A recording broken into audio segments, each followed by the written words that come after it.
Effortlessly pull web or social content into your email and automatically match your formatting all at once with a Read More block.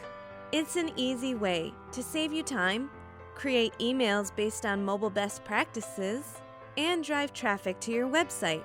So let's walk through adding one. Just click to find the Read More block. Then, click and drag it into your template. The Read More block will adjust to fit wherever you drop it. At this point, the block is filled with default information. Just click the block and choose Edit. Then, paste the URL you want to direct your readers to into the field. We'll pull in the title, a basic description, an image from the web page, and automatically generate a Read More link that leads your readers back to your website.